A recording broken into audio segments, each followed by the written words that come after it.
त्यांना वेगवेगळं बोलून, म्हणजे आजी आजोबा, आई वडील आणि मुलं यांचं एक शिबिर घेत आहे. 8 दिवसाचा तो कार्यक्रम आहे. आणि त्यानंतर मग परिवाराला एक कल्चर, एक प्रोटोकॉल, एक व्यवस्था, एक मर्यादा देण्याचा त्याच्यामध्ये प्रयत्न आहे. आम्हाला कळालं की ख्रिश्चन समाज आणि मुस्लिम समाजाचं सुद्धा इथे एक शिबिर घेण्यात येतं. येस, सगळ्यांनाच बोलवतो. मी फक्त माणसाकडे माणूस म्हणून पाहतो. कोणत्याही जातीचं, कोणत्याही परंपरेचं लेबल लावून पाहत नाही. कारण की कोणत्याही समाजात तो जन्मला असेल, कोणत्याही परंपरेमध्ये जन्मला असेल, तर क्रोध, मान, माया, लोभ हे व्हायरस सगळीकडे इक्वलच आहेत. आणि सगळ्याच्या जिवंत समस्या, बर्निंग प्रॉब्लेम, ज्वलंत समस्या सगळ्याच्या इक्वल आहेत. म्हणून समाजाचं ना परंपरेचं बंधन ठेवून काम करत नाही. आता सुद्धा जे शिबिर झालेलं आहे 72 घंट्याचं, त्याच्यामध्ये सुद्धा सगळ्या जाती जमातीचे लोक होते. आणि तुम्हाला सांगायला मला आनंद वाटेल की माझे ऑनलाईन सुद्धा शिबिर चालतात. ऑनलाईन शिबिरमध्ये नॉर्वे, स्वित्झर्लंड तिथालचे रहिवासी सुद्धा जुळलेले आहेत. जे तिथे मला काय तिथली भाषा येत नाही, पण त्यांनी तिथे डिव्हाइस लावून माझं ते शिबिर अटेंड करतात. मी बोलतो हिंदीमध्ये आणि ते त्याचं कन्व्हर्ट करून इंग्लिशमध्ये ऐकतात. आणि आता खास स्पेशल सुरू केला मी इंग्लिशमध्ये शिबिर. प्राय मी शिबिर देतो ते हिंदीमध्ये, आता मी शिबिर सुरू केले ते इंग्लिशमध्ये ऑनलाईन. आणि त्या इंग्लिश शिबिरामध्ये सुद्धा तिकडचे लोक चांगल्या प्रकारे आता जुळायला लागलेले आहेत. 48 मिनिटाची ध्यानधारणा बोलली आता. हा, 48 मिनिटच काम, 50 नाही, 60 मिनिटं नाही. 48 मिनिटामध्ये काय रस आहे?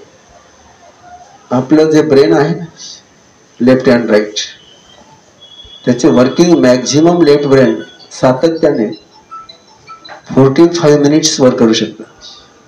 45 मिनिट नंतर ब्रेनचं स्ट्रक्चर चेंज होऊन जातं. म्हणजे तो लॉजिक मधून इमोशन मध्ये येईल, इमोशन मधून लॉजिक मध्ये जाईल.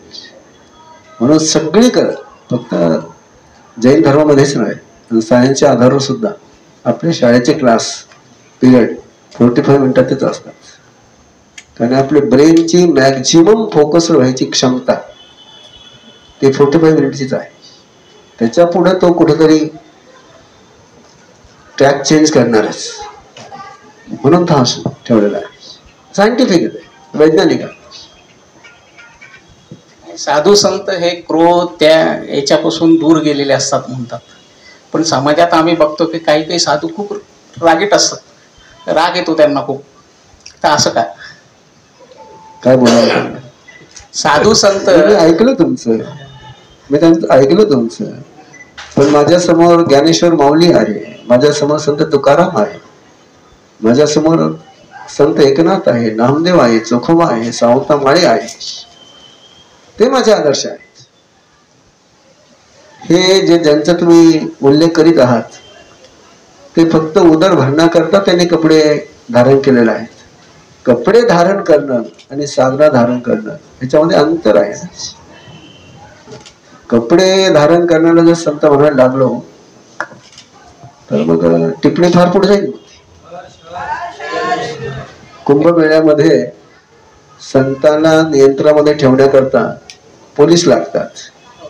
म्हणजे ते पोलीस तिथे लागतात संतांना नियंत्रण करण्याकरता. म्हणजे ते संत नाहीत. आम्ही संत त्यांना म्हणतो ते स्वतः संयमित असतात, स्वतः अनुशासित असतात. संतांवर अनुशासन करण्याकरता कुठं पोलिसाची आवश्यकता पडत असेल मग विषय समजला. आणि तुम्ही विषय शेडला म्हणून सांगतो, राजनेत्यांनी कोणताही भ्रष्टाचार केला तरी लोकांची श्रद्धा तुटत नाही. पण संत भ्रष्टाचारी झाल्यानंतर लोकांची श्रद्धा टिकत नाही. म्हणजे संतांना भ्रष्टाचारी होण्याची परवानगी मला वाटतं समाजाने द्यायला नाही पाहिजे. 51 लाखाचा जप होणार आहे, त्याची नोंद गिनीज बुक मध्ये होण्याची शक्यता असणार. ते माझं लक्ष कधीच नसतं. कुठं रेकॉर्ड व्हावं, कुठं त्याचा अवॉर्ड भेटावं, ते माझं लक्ष नाही. कोणी केलं तर माझी काही आपत्ती नाही, पण माझा तो मुद्दा नाही. माझा मुद्दा फक्त एकच आहे की 51 लाख नौकार मंत्र एक 10,000 लोक बरोबर बसून बोलतील, त्याच्यातून जे स्पंदन तयार होतील, त्याच्यातून जे मन मानस तयार होईल, त्यांच्या मनामध्ये, अंतर्मनामध्ये, कानावर जेव्हा 51 लोक नौकार मंत्र पोहोचतील, मंत्र पोहोचेल 51 लाख वेळा. म्हणजे पुरस्चरण ज्याला आपण म्हणतो की कोणत्याही मंत्राचं पुरस्चरण करावं लागतं. पुरस्चरण झाल्याशिवाय कोणताही मंत्र सिद्ध होत नाही. तो बोलून पुरस्चरण करायचं की ऐकून पुरस्चरण करायचं, बोलून पुरस्चरण करायचं असेल तर फार लांब काळ लागतो, फार दीर्घ काळ लागतो. आणि ते पुरस्चरण 2 घंट्यात होऊन जाईल जर 51 लाख नौकार मंत्र तो ऐकेल, जाणून न जाणता त्याच्या कानावर ते जातील, त्याच्या कानावर जातील, त्याच्या डोक्यावर जातील, त्याच्या शरीरावर जातील आणि ते मंत्राक्षर त्याच्या अंतर्मनामध्ये प्रवेश करतील. एवढंच माझं लक्ष आहे. संख्याचा आग्रह माझा नाही. रेकॉर्ड बनवण्याकरता मी कोणताही कार्यक्रम करत नाही. रेकॉर्ड हा संतांचं लक्ष नसावं असं मला वाटतं. मोबाईल आणि टीव्ही सिरियलचे दुष्परिणाम याच्याबद्दल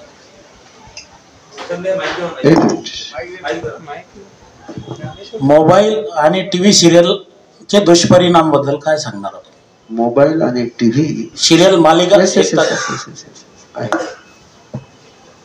कोविडचा व्हायरस महत्वाचा की तुम्ही प्रोटोकॉलने पाळणं ते महत्वाचं.